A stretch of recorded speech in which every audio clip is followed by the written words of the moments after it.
friends, it's Bethany. Welcome back. In this video, we are going to make the cutest shaker card. I have some goodies from Pretty Pink Posh and I have some scrap paper. So if you are wanting to recreate this look, be sure to shop your scrap paper bin because you just need tiny little strips. And I am going to start off by using 110-pound cardstock. I'm also using my Gemini Junior just because it's so much easier sometimes to do multiple cuts with an electronic cutting machine. I'm going to be doing a little bit of cutting today.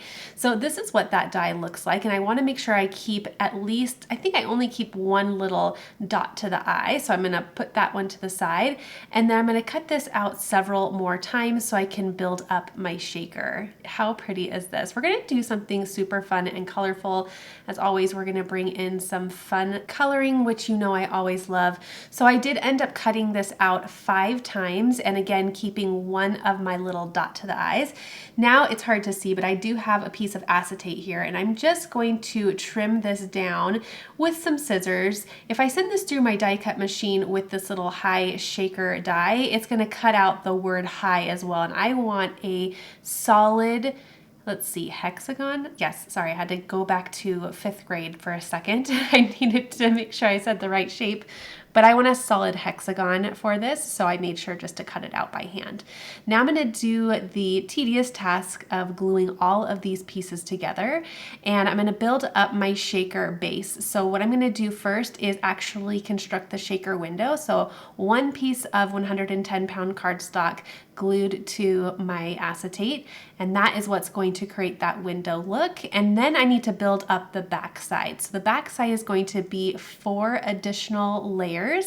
So as you can see, I just did the first 2, then I'm adding number 3, and then I'll add the final one. And what I'm doing is, because I'm using such a thick cardstock, I'm building up a little area that I can put some shaker fill in the back, and you are going to love what I chose today. So you can see the thickness there, right?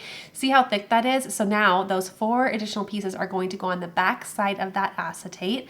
And the reason why you put the first piece on top of the acetate is just to cover up all your glue marks. So it makes it nice and crisp on top. Then I'm going to add the dot to the eye, and voila, we have built up our little window. Now, if you don't want to do all of that work, you can find really thin foam tape and you can build it up that way. So I'm just going to put a weight on my little shaker just so it flattens and dries really nice. And then I'm trimming down a panel to, I believe this was 4 by 5 1/4. And then I'm going to go ahead and I just eyeball this, but it ends up being probably about 1/4 to 1/3 of an inch. And I'm taking some of my favorite colors and I'm making sure that I have some nice straight little pieces, and I'm going to create a little card with paper strips, which is one of my favorite things to do. I love this technique. It's a really fun way to use those tiny pieces, but also to create a lot of color. And then I do decide to trim my panel down a little bit more, so we do end up at 3 3/4 by 5 inches. Then I'm going to go ahead and take my glue and I'm going to add the glue strips to the back panel here. You can do whichever color that you want or color order that you want, but I'm just doing something that I think is going to be really pleasing to the eye, and I'm making sure that I'm going to center it behind my little high shaker so it has a fun pop of color. So I strategically placed that peach color, and then I'm kind of building around it to create a fun little rainbow, which I love. Though I am not going in traditional rainbow order, I am just having fun with bringing some of my favorite colors to this card. So after I get that done, I hover over my shaker, and I think that looks so pretty. So I'm going to trim off those edges. You can absolutely do this with some scissors, but I'm going to go ahead and use my paper trimmer just to clean up those ends, and there is my final back panel. So now what I want to do is bring in a little bit more color, and I've been really loving the idea of using this powder blue cardstock. It's so pretty, so summery. It's just kind of the vibe I'm going with this summer. So I have an A2 size card. It's going to be folded at the top, and then the size again is 4 1/4 by 5 1/2. And then with some thin foam tape, I'm just going to build up my back panel just so I have a tiny pop of dimension, and then I'll place that right down on my card. Everything else is pretty flat on the card, so just a tiny bit of dimension with my foam tape is going to make a world of difference and make it look really nice and clean and polished. And I'm loving all of the colors against that powder blue card base. I think that's so fun. It reminds me of just summer, and I don't know, something about that color combination is just so fun to my eye.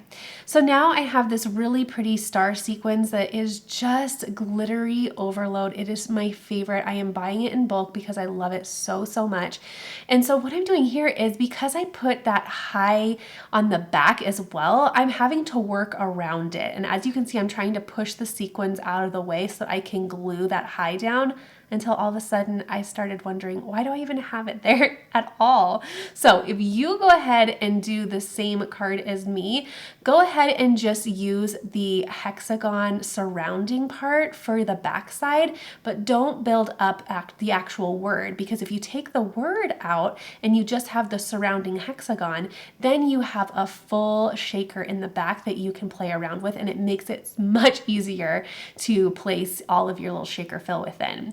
So I went ahead and it was actually very easy to take off. I just took it right off, and then now all of my shaker fill can just freely shake around behind there without having the word get in the way. So hopefully that makes sense, but if you do this, just make sure you use the surrounding edge only, and look at the glitter overload. Oh my word. I'll link everything I'm using, especially this pretty star fill, because you'll absolutely love it.